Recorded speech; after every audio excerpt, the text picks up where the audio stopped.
This is episode 71 of the Rio Grande Foundation's Tipping Point, New Mexico podcast. I'm Paul Gessing, president of the Rio Grande Foundation, New Mexico's free market think tank. You can find out more about the foundation at riograndefoundation.org. This and every week we'll be talking to you about public policy issues facing New Mexico. I am pleased to be joined for this week's podcast by Daniel Libit. Daniel has been a guest on podcasts and radio shows that the Rio Grande Foundation has done in the past. And welcome back to Tipping Point, New Mexico, Daniel. Thanks, Paul. Good to be with you. Yeah, well, you have remained a very busy guy here, and your website, nmfishbowl.com, which...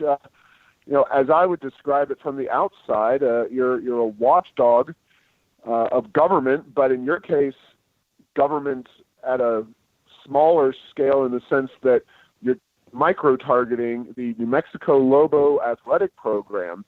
So in some ways, we have quite a bit in common. The Rio Grande Foundation tackles a wide array of issues, and you tackle a specific, very narrow area, but you really had a huge impact over the years. And, maybe you could describe for the listeners who aren't necessarily familiar with NM Fishbowl what you've done and a little bit about yourself.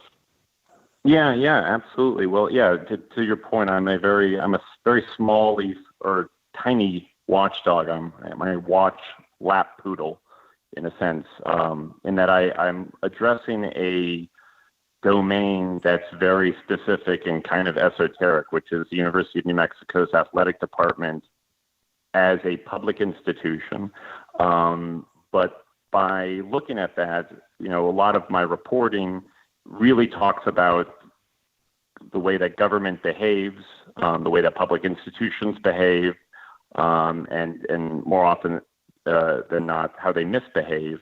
And by looking through the lens of the athletic department at the University of New Mexico, which has just been writhing with scandal and abuse of funds and misappropriations and the public embarrassments of finally, at long last, sort of being held accountable for this, you can sort of see the way the architecture of how a public institution could misspend money. And it's more than just, either the classic forms of graft, or merely just spending money unwisely. There's a whole bunch of other ways. There's a whole other kind of group of incentives, bad incentives, that lead people who are entrusted with the public dollar to spend it unwisely and to spend it corruptly.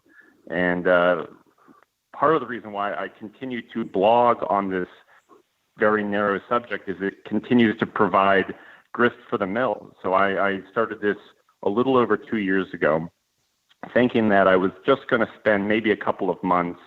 I launched a WordPress blog. I started making some public records requests initially about the Wise Pies naming rights deal for the pit. And thought, I'd give this a run for a little while and then move on to another subject. But this has been a very meaty target that keeps producing kind of example after example of how a public institution, or a component of a public institution, at least, if not the entire one, that does not normally get this sort of scrutiny, can really become a bad actor, kind of, inherently. And so again, none of the scandals that have come out of the University of New Mexico rise to the sort of the worst offenses that we've even seen in intercollegiate athletics or in public education, public higher education. But it's, what we have seen is sort of the diversity of scandals that have come out. And the reality is that despite the university's insistence, which they do quite a lot, that the reform is at hand, and they're all about accountability and transparency. We see that this just doesn't change. The deck chairs get rearranged, The cast of characters, cycle through, but it's the same sorts of things, and that's because again, nobody really wants to fundamentally change the situation. Nobody really wants to fundamentally become more accountable at the university as it relates to athletics. So, Daniel, let me just briefly ask you about your personal history. You're no longer in New Mexico, but you have ties to New Mexico. So, briefly go through that, and then I'll get started with kind of a greatest hits of what NM Fishbowl has found over the years. Yeah, sure. So yeah, I was born and raised in Albuquerque and lived there until I went off to college. I didn't attend the University of Mexico. I went to Wisconsin, and then after I graduated from college, I spent most of my time for the next 12, 15 years covering politics. I lived in D.C. for 4 years and covered national politics for Politico. Then I left D.C., moved to Chicago, though I was in Chicago, I continued to write about national politics from here. I was a political correspondent for News Corp. I worked for CNBC, writing stories about the 2016 presidential election. And then after that, I wanted to do something a little bit different. Part of it was just the nature of being geographically where I was. Covering national politics was not particularly germane anymore. When Obama was in office, being in Chicago actually was quite helpful. The story has now really migrated to New York and Washington, D.C. And so I was sort of geographically displaced. Had an idea, wanted to experiment with it, which was covering college athletics, a subject that I've written about just in drips and drabs over my professional career. But I wanted to sort of take it on as a public institution and do sort of just real concerted watchdog journalism, very narrowly focused, and picked the University of New Mexico just because it was my hometown program, that I had some familiarity with the who and the what, and again, as I said, really just thought about this as a couple month project that's now consumed now multiple years of my life, and probably is I feel like I've reached critical mass in some ways, but yes, I still find stories to write. Yeah, and so in terms of NM Fishbowl, I mean, your most recent story that I want to talk to you about involves land and Eddie Nunez, the athletic director, and kind of a very costly switcheroo reworking of some land that is owned by the university and just various bureaucracies within and related to the athletic department. But before we kind of go into the details on that, you've had a number of significant impacts in terms of the way athletics at UNM is covered. The athletic director now recently, departed, but under indictment, Paul Krebs. You can certainly take at least some credit for that. Kind of give me the greatest hits, if you will, that you think you've really had an impact on the stories, whether you were 100% responsible or 50%, kind of what have been some of the things you see as the biggest impact you've had in the athletic department, kind of looking at it? Sure. Well, I guess in one ways, I think I've had an impact in familiarizing people with public records, the public records law, IPRA, as you and I both know it, but this is not something that most people, I think, anywhere. So we'll just take the example of New Mexico. Most people in New Mexico, most citizens, have a lot of familiarity with. This is sort of a domain of interest of maybe advocacy groups and journalists in terms, but not many people beyond that. And through sports now, which obviously has an audience that public advocacy and good governance does not have. But the discussion of public records, how to pursue them, has really kind of come out, and I think it's been broadcast to a wider array of people. And I take some credit in that. I file a lot of public records requests, which I think any journalist should do. If you're a reporter covering a subject and you're not regularly finding things that you would want to file a public records request on, you're not doing your job. I mean, this should not be something that you do once in a blue moon. This is something that you should be doing on a weekly basis. There's too many interesting records that anybody who has the remotest intellectual curiosity or professional curiosity to find needs to try to get their hands on. And so I have filed a number of public records requests. A lot of my reporting has been predicated on that. And then as an offshoot of that, I have filed a series of lawsuits going after the public records that are held in what are referred to as direct support organizations. UNM has a handful. These are supposedly separate nonprofits whose sole point of existence is to benefit or assist or do work on behalf of, in this case, the University of New Mexico. In every way, shape, and form, they're basically just the University of New Mexico operating as some other entity. And my claim... So let me just interrupt you real quick. So Daniel, I think, for those of us who follow this somewhat closely, we're thinking in our heads, what is he specifically referring to? And off the top of my head, you think UNM Foundation, which has definitely come under additional scrutiny in the efforts to pry open some of their data and information.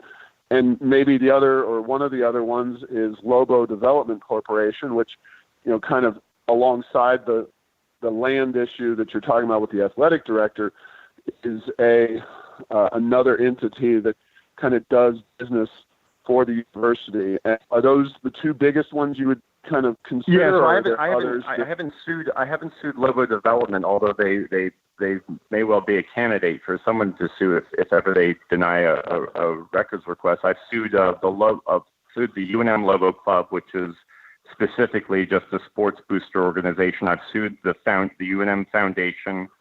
In that lawsuit, I won at the district court level, but the foundation has since appealed. I've sued Learfield, which is not a nonprofit. That is a for-profit company, but that it has a subsidiary business that operates out of the athletic department at New Mexico that handles the multimedia rights agreement between the larger parent company and the University of New Mexico. I've sued them for public records.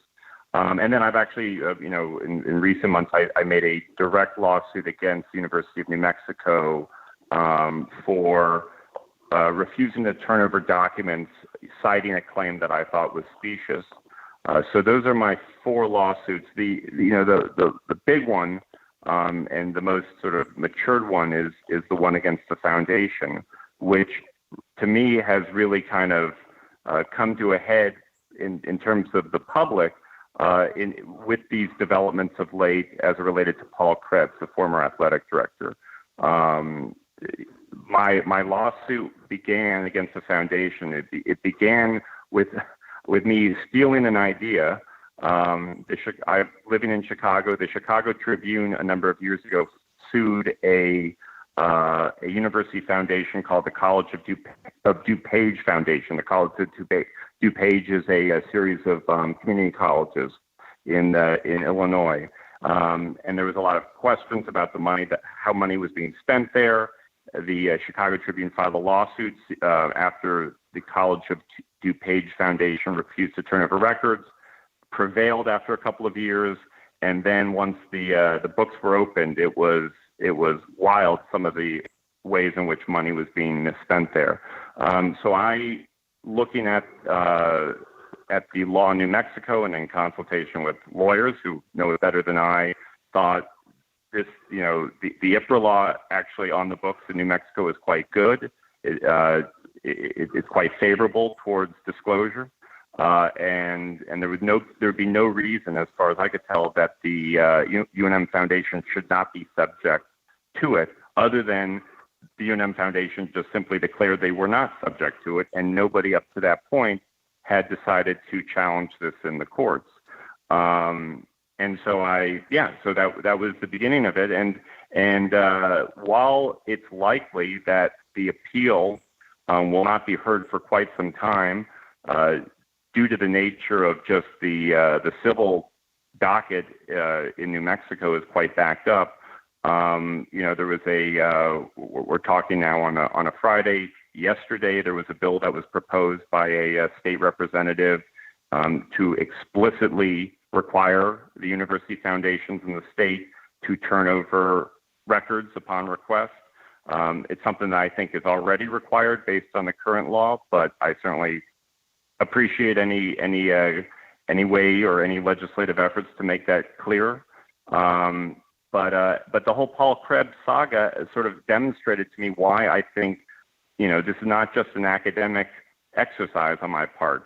The Paul Krebs is being charged with, among other things, money laundering, and it's a weird money laundering charge, but it's basically him trying to smuggle a donation that he had made as recompense for money that he allegedly misspent through the UNM Foundation, which has been treating him as a donor and therefore not revealing any of the details about his donation, the source of it, either to the public or, as we saw in the Attorney General charging document, to law enforcement. They were refusing to even give details about how Krebs made the donation or that he even had made this donation.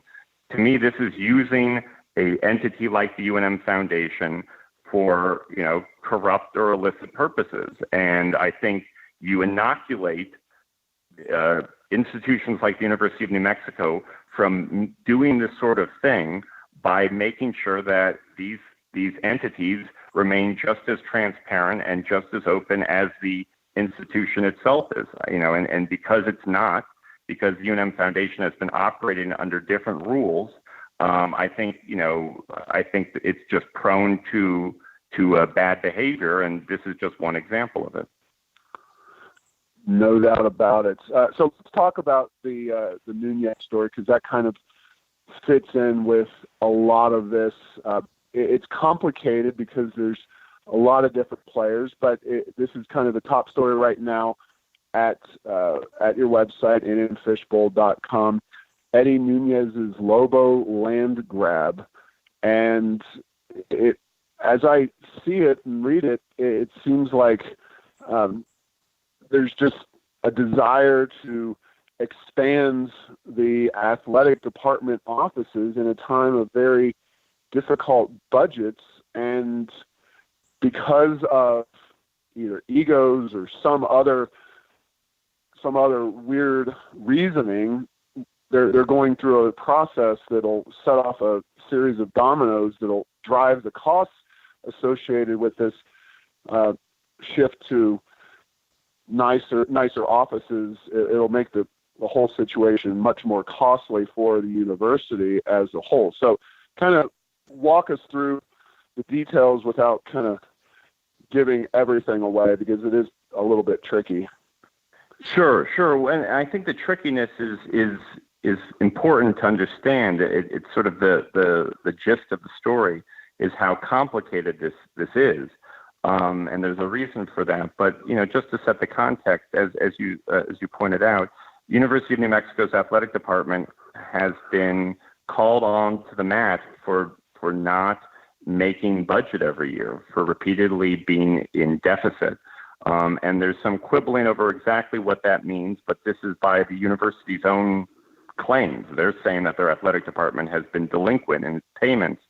Some of these payments are then covered by the rest of the campus. Increasingly, that's the case. And so, one of the things that I've really kind of targeted over the last couple of years is just the financial fiction that comes out of both the university in general and the athletic department specifically, in terms of what are the real numbers. And last weekend, Eddie Nunez and UNM's relatively newer president, Garnett Stokes, went up to Santa Fe, appeared before the House Appropriations Committee in the legislature, and gave a presentation talking about where the athletics department is. And some of this was in the context of this recent decision to cut several of the sports programs, most notably the men's soccer program. But all the while, it was really sort of just their annual presentation, because they are coming to the state legislature asking for more money, which is what athletics departments typically do. And so, as they're talking about having put in new safeguards and being more responsible, I thought it was important to point out that there's a whole bunch of ways in which this is just deceptive. That, over the last couple of years, more and more of the athletic department expenses have been put off of their books and onto the main campus books. The expenses are still there. They're just technically not being responsible to pay them. And so, again, this is where the fiction is. So the story I told recently, this past week, in great length, was this current effort underway by the athletic department to get themselves nicer, newer offices. The current offices that the athletic administration exists in are from, I think, 1969. It's this drab one-story building catty corner to the football stadium.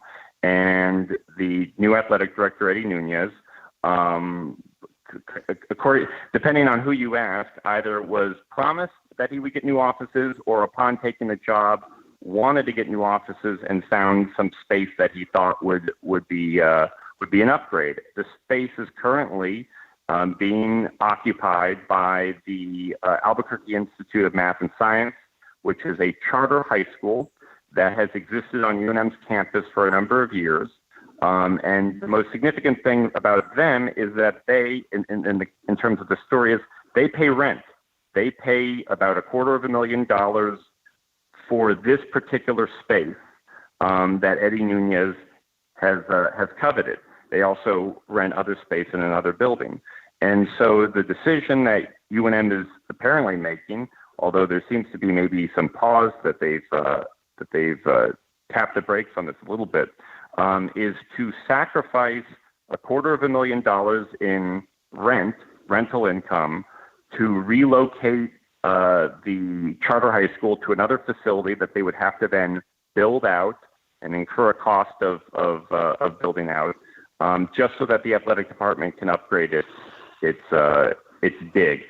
And again, UNM is a multi-billion-dollar institution. $250,000 is a relative drop in the bucket, but these are the sort of incremental decisions that have to be made at the university all the time. And given the nature of athletics, and given the nature of the sort of the South Campus part of the university, it's important to make money. It's important that UNM continues to earn money through rental income and other means to pay down deficits on a number of these buildings that it's put up. Or it's either put up or it's upgraded. And so, just the context of an athletic department that has been delinquent for 10 years at least, now for main campus, at a time when it's supposed to be holding athletics' feet to the fire, is instead finding this very creative serpentine process to move athletics into just a nicer building for the mere sake of just moving them into the nicer building is in my mind pretty outrageous. And I think they recognize the outrageousness of it too, insofar as that's what explains how complicated this process has gotten and how much deceit has been baked into the process. So they're not being upfront, not in public meetings, not in regent meetings. More or less, the proponents of this idea, specifically the athletics administration, has not been candid about the real rationale for this move, and the university has sort of gone along with this and given them cover, pretending that this move, this multifaceted move that also somehow involves the UNM hospital and the relocation of their staff now is just about other reasons, when it really is just about the athletics department wanting to have a nicer place to have offices. Now, Daniel, these issues of real estate and construction are something that we at the Rio Grande Foundation really focus on across our state.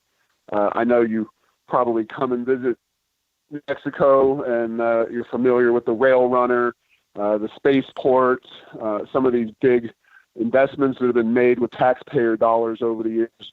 There was recently a tax increase election for Albuquerque public schools that would have significantly ramped up the money available to them for new school buildings. And, it's something that we always take a close look at, because the tendency is for these projects to be built, and then there is always a question, at the end of the day, after everything's been spent and all the, money's invested, what did we do? Because it doesn't work out very well in the end with a lot of these projects. And so another such project we haven't talked about yet is the pit and its renovation, something that was a decision made long before you got involved in Fishbowl and kind of took on this whole project, but you've definitely been instrumental in questioning the way that was done. Now, I want to preface all this by saying that I don't think there's anybody, at least a Lobo fan or anybody in Albuquerque, who doesn't like the pit. I mean, the pit is a unique venue in college basketball. It's very, very special to a lot of people in this state. But the whole thing, this money was spent. The idea was to make it a modern basketball facility with an eye towards bringing NCAA tournaments, at least first and second rounds to the area, tourism dollars being pumped into the economy. A lot of money was spent, but it's not working out as planned. So before we kind of get into broader general topics about some of these issues, let's talk about the pit renovation and what you kind of uncovered on that. Yeah, sure. So, in 2007 was when the university floated almost about $100 million worth of bonds for a whole bunch of different projects, the biggest one of which was renovating the pit. And the figure that we all hear and report, and probably should even dig into and see if it's accurate at this point, is it was a $60 million renovation of the pit. There's no way it was just $60 million when all is said and done, but let's just say that for the moment. So in order to pay down this debt, the university had a plan, which seemed far-fetched at the time. The remodel, of course, one of the central points of the remodel was that it was going to put in all these sort of luxury boxes in the mezzanine section of the pit. And the university's contention was that money, or the revenue earned from those luxury suites over time, would pay down the debt owed on the renovation. And this is, to obviously kind of speaks to larger issues. This is a phenomenon in Albuquerque that might also implicate such projects as the Rail Runner, where there are people who live there, people who are in charge, who oftentimes forget exactly where they are, often forget the economics and the demographics of where they are, and pretend that Albuquerque is a place that it's just not. And Albuquerque is not a place that can, for year in and year out, financially support the full occupation of luxury suites for a college basketball arena.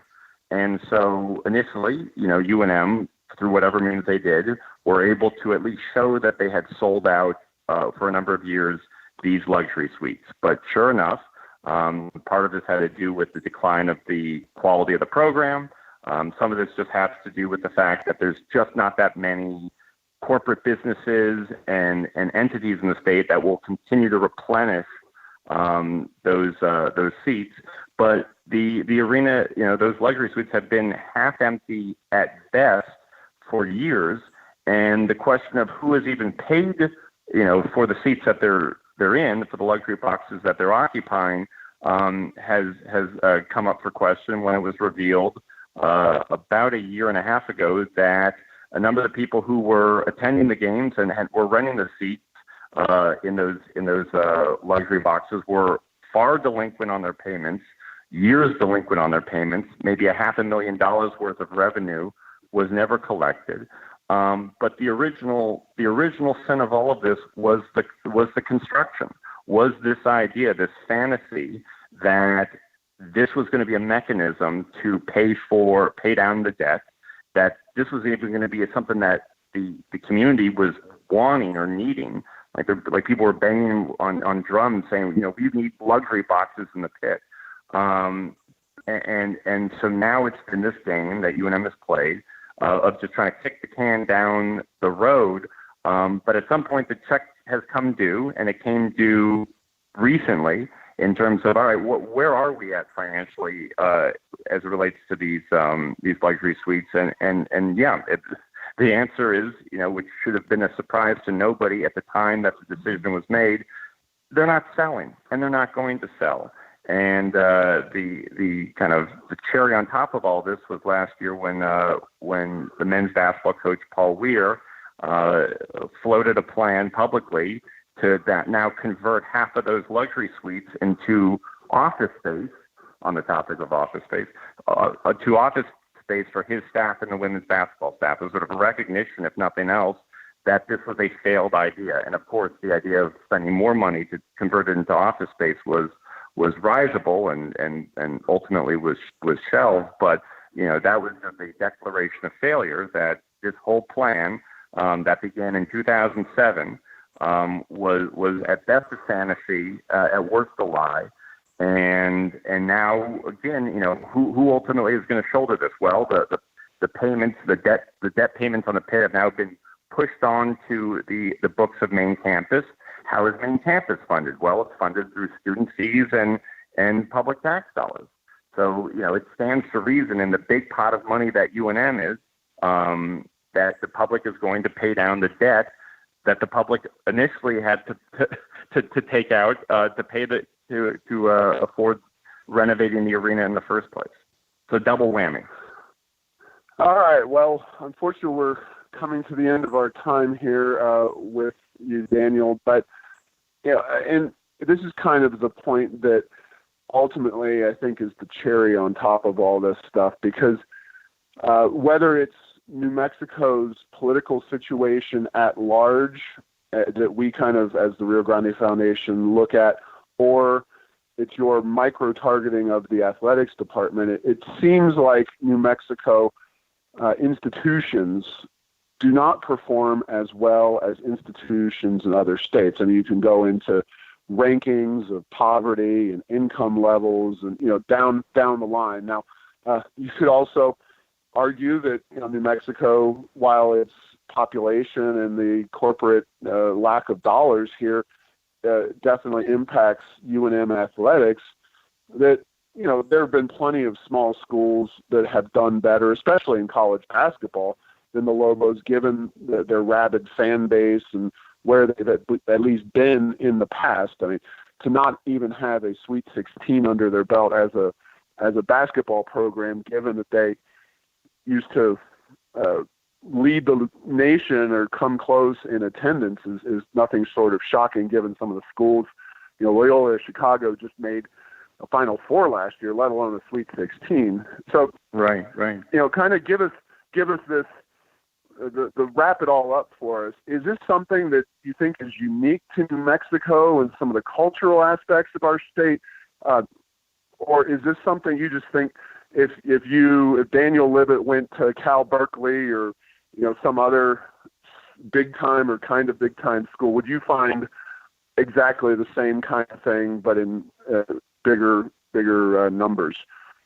Yeah, I think there's a lot of universality to some of what I'm finding. I think it's just to read the headlines around the college sports world, deficit problems, cutting sports, building arenas that can't be paid for. These are not unique stories. We're reading this both at schools and in athletic departments that have a lot of money, and in schools that are much more analogous to the situation at New Mexico. What has been valuable journalistically and maybe depressing in the reality for New Mexico is this is set up against the relief of a state that doesn't have just tons of money to throw around. There's not a lot of money to waste. There's not a lot of money to waste at the University of New Mexico. Arguably, there's no money to waste at the University of New Mexico. There's not a lot of money to waste in the state. And so the money does matter. $1 million, the story I just wrote about the cost of moving the athletics department, that's going to be a couple $1 million proposition. Okay, well, if I was writing about Ohio State or Alabama, where there's just so much money pouring into the athletics department, it would still be a waste, arguably, but it would be a waste that would kind of just, would evaporate in the air. This really stands out in stark relief at the University of New Mexico. It matters. Every dollar matters, and certainly every $1 million matters. So that's part of it. Part of it is that the stakes are so much higher, and yet the accountability is certainly no better and arguably lower. But there is, this is UNM is sort of reinforcing the bad incentives of other schools that are it's considered to be its peers, and vice versa. There's schools like Wyoming and Nevada and UNLV that are also having very similar problems.